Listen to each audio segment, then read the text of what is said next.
변수가 많은 대학 입시, 저 변춘수가 여러분의 학과 선택을 도와드리겠습니다. 안녕하세요. EBS 입시 온라인 학과 선택 MC 변춘수입니다. 지피지기면 백전백승이다 라는 말이 있죠. 요즘처럼 복잡한 이해관계가 얽혀있는 현대사회에서는 인간관계에서 오는 피로감이나 스트레스가 상당한데요. 상대방의 생각, 상대방의 심리를 알 수 있다면 오해나 갈등 없이 내가 원하는 그런 목표를, 결과를 쉽게 얻어낼 수 있을 텐데요. 이런 인간에 대한 통찰력은 개인적인 인간관계뿐만 아니라 광고, 산업, 기업, 나아가서 정치, 국가의 정책에까지 널리 활용되면서 우리 삶의 질을 높이는 데 한몫하고 있습니다. 네, 오늘 이야기해볼 학과는 바로 인간의 마음을 들여다보는 학과입니다.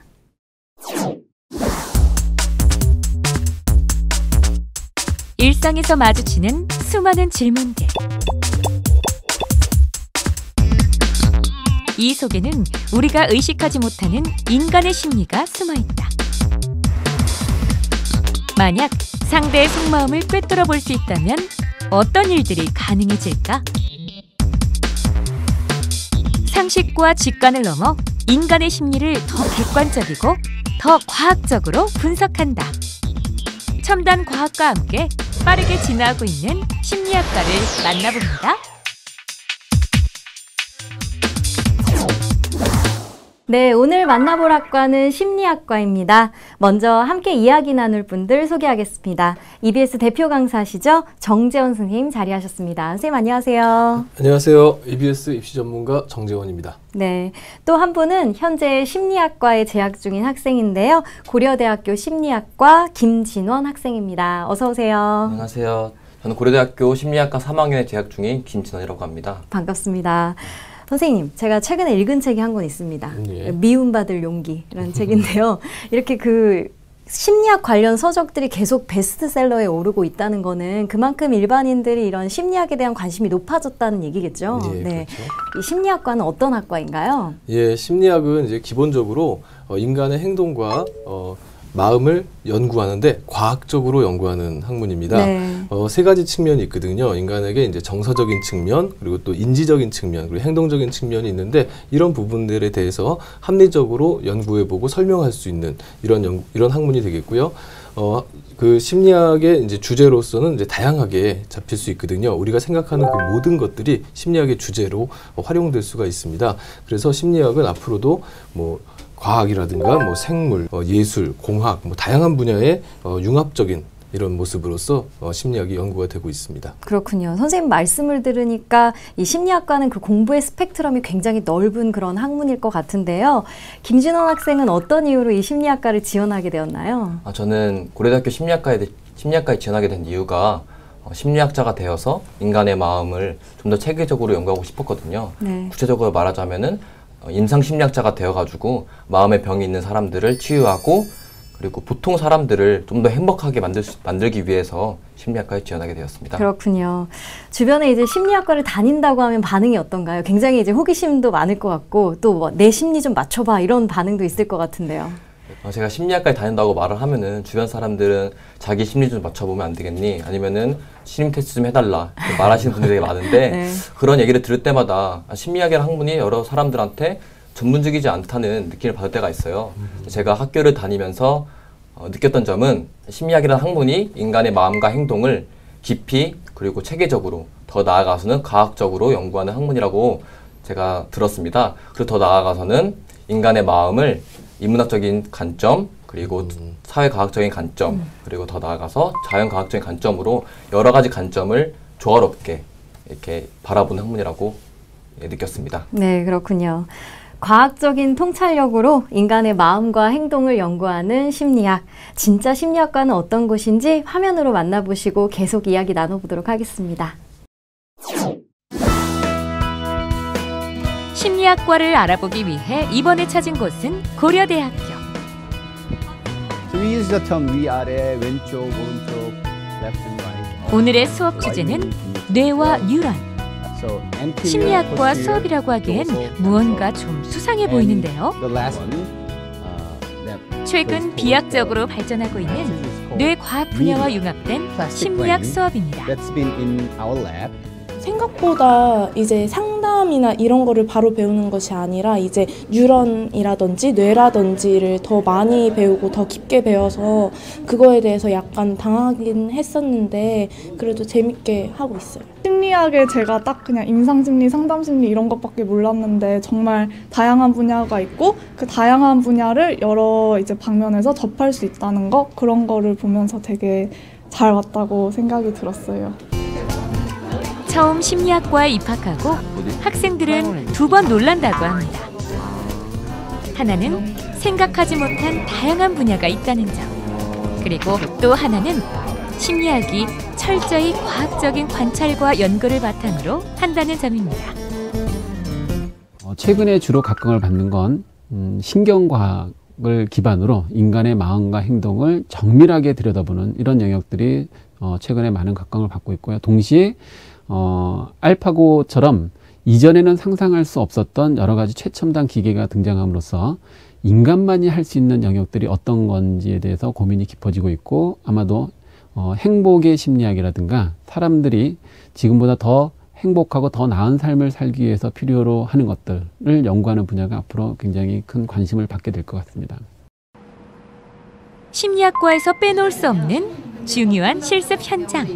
시각 자극을 이제 볼 수 있는 그런 장비이고, 저 장비도 심리학 연구에서 뇌는 중요한 단서인데요. 특별히 제작된 이 장비는 뇌의 활성화 양상을 촬영할 수 있는 자기공명 영상 장치입니다.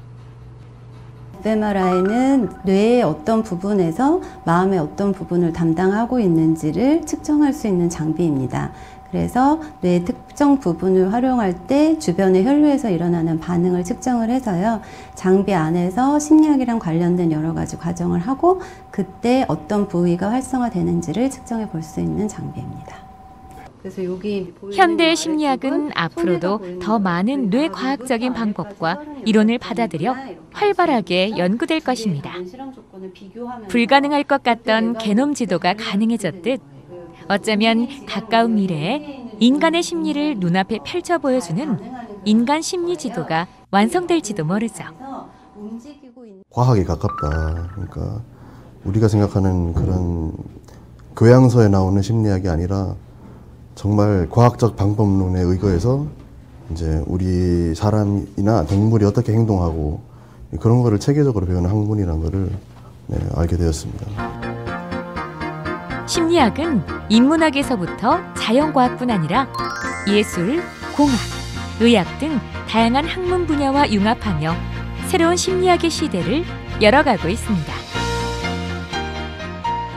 처음에 심리학은 이런 걸 거야 라고 생각해오고 들어온 학생들이 맨 처음에는 좀 어려워하기도 하고 당황하기도 하고요. 그러나 그런 관련된 수업이 저희 고려대학교 심리학과에서 많이 개설이 되고 있기 때문에 처음에는 낯설어도 자꾸 이렇게 학기가 거듭되다 보면 오히려 그런 분야에 더 많은 관심을 보이는 학생들이 많이 있고요. 심리학이 인문학이기도 하지만 과학적인 학문이거든요. 그래서 과학에 대해서 관찰하고 탐구하는 자세를 좀 가지는 사람이 좀 적합하지 않을까라고 생각합니다. 다른 사람에 대해서 이해하고 싶고 연구하고 싶고 또 그러면서도 뭐 생물이나 통계학에 대해서도 충분히 자신감이나 능력이 있는 친구들이 오면 좋을 것 같아요. 심리학은 인간은 무엇인가라는 질문에서 출발합니다. 이 답을 찾아 떠나는 여행에서 심리학과는 좋은 동반자가 되어질 것입니다.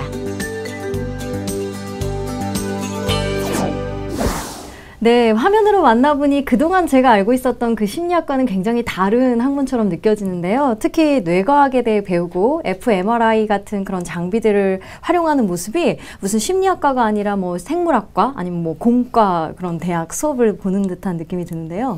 예, 심리학이 어찌 보면 가장 오해를 많이 받는 이제 그런 학과라고 할 수가 있겠죠. 네. 심리학 하면은 사람들이 뭐 경험의 누적, 뭐 그럴 것이다 이런 것으로 이제 예측을 많이 하는데요. 실제로는 이제 과학적 접근이 굉장히 많은 그런 학문 중에 하나입니다. 네. 대학에 가보면은요, 그 실험실에 아이 트래커라든가 뭐 가상현실 시뮬레이터, 그리고 3차원 입체 영상 디스플레이, 그리고 뇌파 및 정신 생리의 어떤 측정기, 거짓말 탐지기, 뭐 열 영상 카메라 이런 것들이 있어요. 네. 마치 공대 같은 네. 그런 느낌인데요. 여기 보면 이제 눈의 떨림이라든가 뭐 땀이 흘리는 정도, 그리고 뭐 뇌파의 변화, 뭐 체온 이런 것들을 아주 생물학적으로 아주 미세한 부분까지 측정해가지고 심리에 지금 활용하고 있습니다. 그렇군요. 우리가 그동안 이 심리학에 대해 너무 몰랐던 거 아닌가 그런 생각이 드는데요. 그런데 선생님, 이렇게 과학이 발달하기 전에는 그러면 심리학을 어떻게 연구한 건가요? 예, 뭐 과학이 발달하기 전에 뭐 100년 전에도 이제 인간의 심리를 궁금해하는 이런 부분들은 많이 있었죠. 그렇죠. 이제 대체로 네. 이제 철학자들이 의자에 앉아서 뭐 한참 생각하면서 인간은 어떤 것이야, 뭐 이런 생각들을 하면서 인간에 대한 이제 인간 이럴 것이다, 뭐 이렇게 예측 정도만 했지만은 과학이 발달하고 그러면서 이제 뭐 생물학이라든가 화학이라든가 뭐 수학이 발달하면서 인간의 생각을 데이터화하고 이런 네. 것들이 이제 정리가 되면서 과학의 발전과 함께 이제 심리학의 발전이 같이 가져오게 된 거고요. 앞으로 과학이 발전하면 더욱더 발전할 수 있는 그런 학문이다, 이렇게 얘기할 수가 있겠습니다. 그렇군요. 그럼 이제 학과 수업에도 이 과학과 관련된 수업이 꽤 많을 것으로 예상되는데요. 이런 부분을 예상하지 못하고 그렇게 입학한 학생도 많을 것 같아요. 문과잖아요. 그렇죠? 굉장히 그 학교 생활에 적응하기 어려운 학생들도 있을 것 같은데 어떤가요?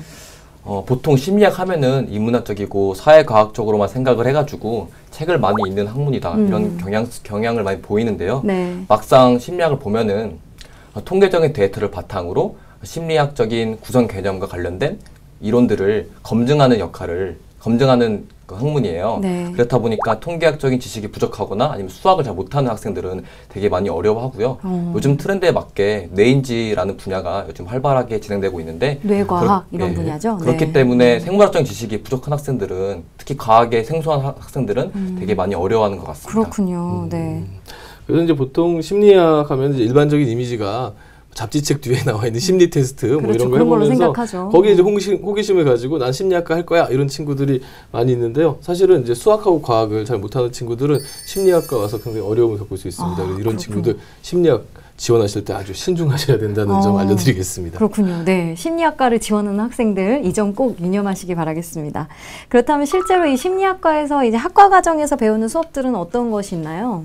고려대학교 심리학과에서는 3가지 체계로 커리큘럼 제도화되어 있는데요. 1학년 때는 전공 필수 과목이라고 해가지고 심리학의 기초 1, 심리학 기초 2, 그리고 심리통계 및 실습, 심리학 연구의 활용, 이렇게 총 4가지 과목이 권장되고 있고요. 네. 2학년 때는 핵심 전공이라고 해가지고 생물심리학, 성격심리학, 발달심리학, 감각가치학 및 감각가치학 심리학, 이렇게 여러 가지 7가지 과목을 듣도록 권장되어 있습니다. 네. 그리고 3, 4학년 때는 전공 선택이라고 해서 좀 더 체계적이고 좀 더 응용된 심화된 내용을 배우게 되는데요. 예를 들어서 행동신경과학, 이상심리학, 임상심리학, 학교심리학, 강고심리학, 이렇게 다양한 학문들을 배우도록 권장되어 있습니다. 그렇군요. 네. 그 커리큘럼이 학교마다 약간 차이가 있을 것 같은데 어떤가요? 뭐 이제 각 대학 홈페이지를 들어가 보면은 그 차이점을 알 수 있는데요. 네. 이제 기본적으로 대학교 1학년은 뭐 큰 차이 없이 다 배웁니다. 하지만 이제 각 대학마다 강점들이 있는데요. 고려대학교 심리학과의 경우에는 좀 균형적으로 좀 발전되어 있는 그런 형태를 보이고 있고요. 뭐 일부 대학들은 뭐 통계심리 뭐 이런 쪽으로 이제 발달해 있는 대학이 있으니까 학생들이 나한테 맞는 심리가 또 있거든요. 그래서 그런 것을 홈페이지 통해서 꼼꼼하게 챙기면서 지원할 때 활용했으면 좋겠습니다. 네, 선생님 말씀 듣다 보니까 이 심리학이 굉장히 다양한 분야로 나뉘고 있는 것 같은데 어떤가요? 뭐 심리학은 이제 기본적으로 한 15개 정도의 이제 세부 분야가 있어요. 네. 이제 그걸 좀 크게 나누면은 네. 기초 분야하고 이제 응용 분야거든요. 예. 이제 기초 분야 같은 경우에 이제 우리가 일반적으로 알고 있는 이제 임상적인 어떤 심리의 부분인데 이것은 이제 응용 분야에서는 어떻게 하면 인간의 생활을 더 윤택하고 인간의 어떤 그 삶의 질을 높이는데 풍요롭게 하는데 도움이 될까를 이제 같이 연구하는 그런 학문으로 이제 응용 심리 쪽으로 발전을 하고 있는 거죠. 그렇군요. 네. 이번에는 김진원 학생에게 묻고 싶은데요. 이런 그 응용 학문 같은, 응용 분야 같은 경우에는 수업 중에 뭐 실습을 한다거나 혹은 뭐 외부로 이렇게 활동을 나가기도 하나요? 여러 과목들이 있는데요. 저는 2학기 때 열리는 학교 심리학에 대해서 말씀드리고 싶어요. 학교 심리학, 뭐 네. 인기 있는 과목인가요? 인기 있는데요. 2가지로 인기가 있어요. 첫 네. 번째로는 굉장히 어렵다는 점. 두 번째로는 그 과정 속에서 많은 걸 배워갈 수 있다는 점이에요. 네, 그렇군요. 어떤 수업이길래? 어떤 수업이에요? 학교 심리학을 한마디로 말씀드리자면은 여러 가지 심리학적인 관점이나 이론들을 토대로 해서 학교 현장에 있는 취약 아동들의 심리학적인 어려움과 문제점들을 해결에 도움이 되는 학문이고요.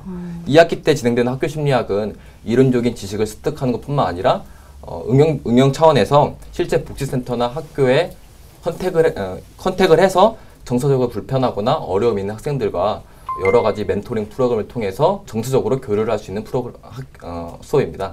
그렇군요. 네. 선생님, 이 학교 심리학이라는 그 수업이, 그러니까 결국 이제 심리학 이론을 배웠으니 그것을 이제 현실에 적용해보는 이런 응용 수업인 거죠?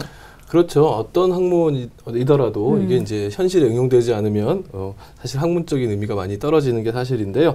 학교 심리학의 경우에 이제 학생들이 전문가가 아니더라도 대학 재학 기간 중에 다양한 심리적인 원리를 접하고 이것을 이제 이론에만 그치는 것이 아니라 현장에서 이제 활용을 함으로써 심리학이 사람들의 삶에 어떻게 작용하는 것을 본인들이 직접 체험할 수 있다는 이제 그런 아주 좋은 과목이 되겠죠. 그렇군요. 이 김진훈 학생, 이 수업 들으면서 많은 걸 느꼈을 것 같은데요. 저는 학교 심리학 수업을 들으면서 꿈과 희망의 씨앗을 많이 도움을 필요한 학생들한테 전해준다는 점에서 되게 뜻깊었고요. 네. 사실 누군가에게 꿈과 희망의 씨앗을 전해준다는 게 굉장히 어려운 일이잖아요.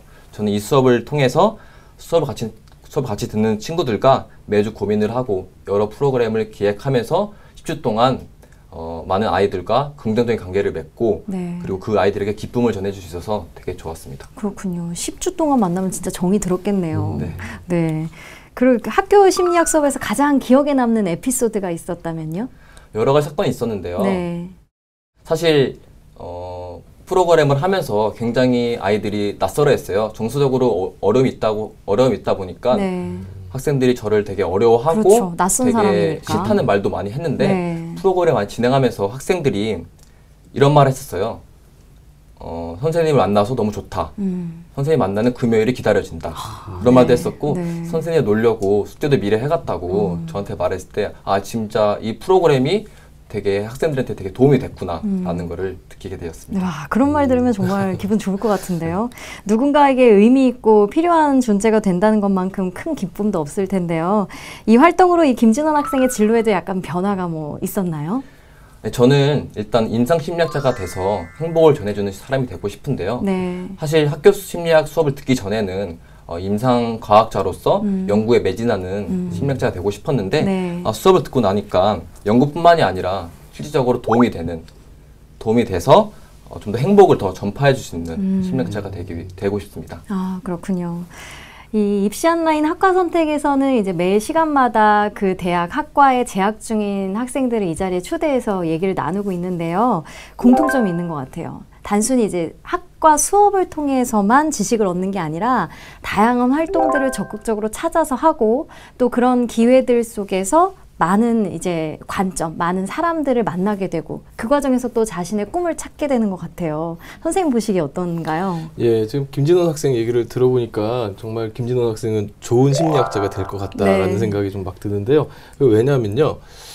그냥 심리학을 연구해서 자기의 어떤 그 출세 이런 것을 따질 수도 있지 않습니까? 그렇지만 우리 김진원 학생 같은 경우에는 다른 사람, 그러니까 인간을 연구하고 인간에 어떻게 내가 행동하고 그들을 도울 수 있을까를 고민했기 때문에 이런 것이야말로 정말 심리학을 전공한 학생들에게 필수적인 부분이 아닌가 이런 생각이 드네요. 네, 그렇죠. 심리학과를 지원하려는 사람이면 따뜻한 인간애를 갖춰야 된다. 뭐 그런 말씀이신 것 같은데요. 조금 더 구체적으로 말씀해 주시죠. 네, 뭐 이런 이제 심리학을 전공하고자 하는 학생들은 이런 인간에 대한 아주 그 뜨거움 이런 것들뿐만 아니라 몇 가지가 좀 갖출 게 있는데요. 예를 들어서 이런 게 있죠. 뭐 우리는 익숙해서 좋을 때도 있지만 또 낯설어서 좋을 때도 있지 않습니까? 이런 부분들을 우리가 심리적으로 좀 증명을 해본다. 그러면 몇 가지 이제 연구하는 방법들이 있어요. 그래서 먼저 가설을 설정하고 그 가설을 뒷받침할 수 있는 조사 방법을 고민해보고 그리고 이제 수치화된 개념들을 이제 개념의 조작적 정의를 통해서 수치화된 것들을 분석해보고 또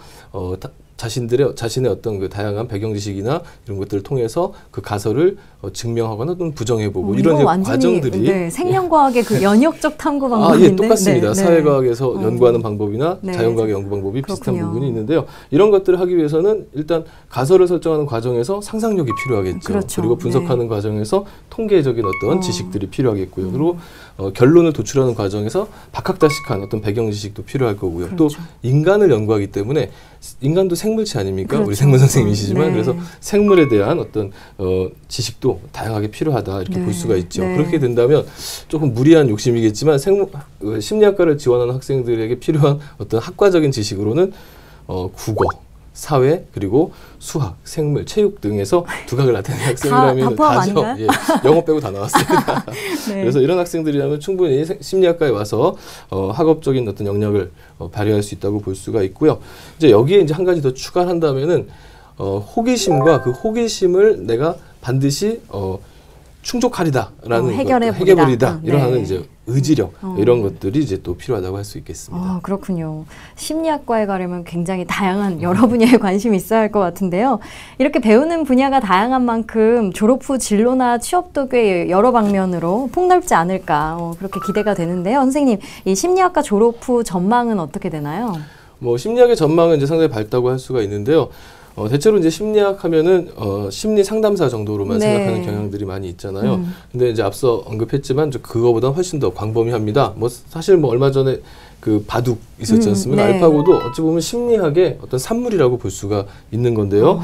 그것처럼 다양합니다. 그래서 심리학의 그 다양한 세부 분야를 통해서 뭐 임상심리 전문가, 상담 전문가, 뭐 리서치 조사관, 뭐 인사 컨설턴트, 마케팅 전문가, 광고 전문가는 뭐 기본적인 거고요. 최근에는 제약회사 또 이제 IT 전문가 이런 쪽으로 문이과 구분 없이 아주 융합적으로 진로를 갖고 있다고 볼 수가 있습니다. 네, 그렇군요. 우리가 심리 상담사뿐만 아니라 뭐 기업, 행정 이런 공공 분야까지 그야말로 사람이 관여하는 모든 곳에는 이 심리학에 대한 수요가 이제 무궁무진할 것 같은데요.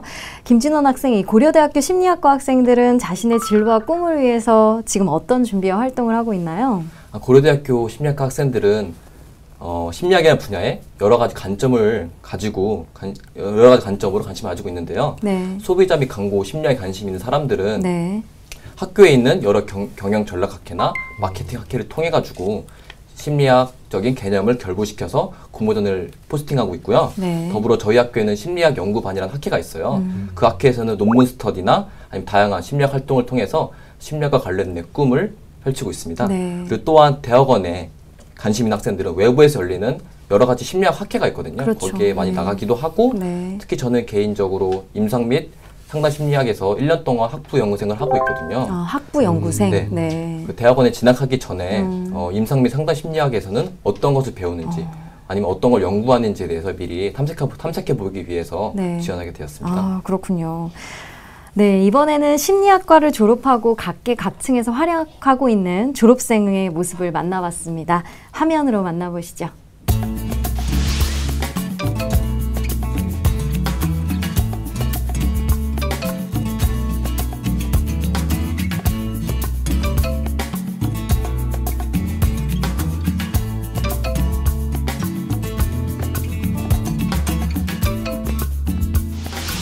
제가 지금 일하고 있는 분야가 심리학 하면은 일반적으로 떠오르는 분야는 아니에요. 하지만 이렇게 심리학을 공부해서 이렇게 뭐 서비스 기획이나 IT 쪽으로에서도 일할 수 있다는 거 알려드리고 싶고요.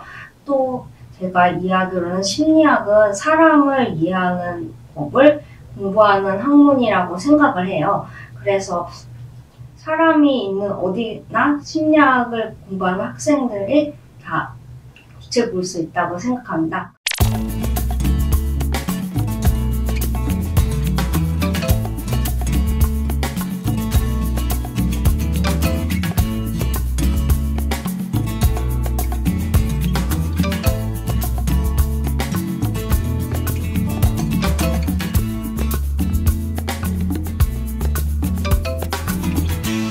서비스 기획을 하고 싶어서 제가 지원하는 회사에 관한 책이나 아니면 그 분야에 종사하시는 선배님들 찾아봐서 이야기도 많이 들었고요.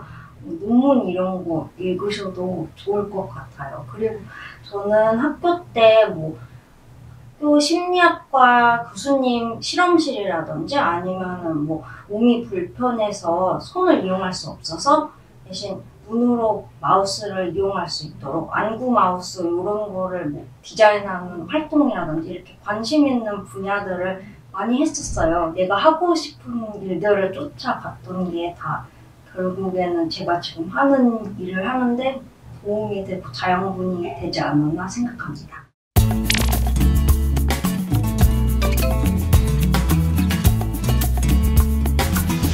네, 제가 매일 들어가는 그 검색 포털 사이트에 근무하시는 분을 보니까 신기한데요. 네, 심리학과를 졸업하고 나가서 이제 사회에서 당당히 제 몫을 해내고 있는 분을 만나니까 참 흐뭇합니다. 아까도 이야기 나눴지만 이 심리학과는 그 세부 분야도 그렇지만 진로 스펙트럼이 굉장히 다양한 것 같아요. 심리학이라는 그런 전공과 관련 없는 근데 그런 분야로 혹시 나가게 된다면 대학 때 배웠던 그 심리학이 업무에 어떤 도움이 될 수 있을까 궁금한데요. 진원 학생, 이 문제에 대해서 선배들과 이야기 나눠본 적 있나요? 최근에 심리학과 교회를 나가게 됐어요. 네. 거기서 많은 선배분들의 조언을 듣게 되었는데요. 특히 어떤 선배님이 육류를 해외에 수출하시는 중개업에 일하시는 분이 계세요. 심리학과를 졸업하고. 네. 네. 사실 심리학과 관련이 전혀 없는 네. 분야라고 생각을 하는데 네. 그분이 저한테 심리학이라는 학문이 정말 많이 도움이 됐다고 말씀하셨어요. 그 일을 여쭤보니까 물건을 중개해서 해외에 수출하는 것이 수출해서 이윤을 얻는 게 물론 주 목적이겠지만은 거기에만 치중하는 것이 아니라 상대방의 생각, 관점을 더 면밀하게 살펴보는 그런 관점을 기르게 되셔서 오히려 지금까지 더 성장할 수 있는 기업을 만들으셨다고 말씀하셨습니다. 그렇군요. 사업도 사람이랑 하는 거니까요. 네. 그렇군요. 이 김진원 학생은 이 심리학과를 지원하려는 고등학생들에게 한마디 해준다면 어떤 말을 해주고 싶은가요? 사실 심리학과에는 행동인지신경과학, 소비자 및 광고심리, 그리고 사회 및 문화, 임상 및 상담심리, 그리고 산업 및 조직심리가 있는데요. 사실 이렇게 다양한 분과가 있는데 저는 심리학에 지원하고자 하는 고등학생 여러분들이 어느 분야에 관심이 있는지 명확히 하지 않더라도 충분히 다양한 분야에서 흥미를 느낄 수 있다고 생각을 해요. 그래서 그 점 유념했으면 좋겠고요. 또 심리학 관련 전공 서적을 봐서 학과를 선택할 때 좀 더 지혜롭고 현명한 선택을 할 수 있으면 좋겠습니다. 진원 학생이 한 권 추천해 주시죠. 제가 두 권을 생각해 봤는데요. 네. 스키너의 심리상자 열기와 보이지 않는 고릴라를 추천하고자 해요.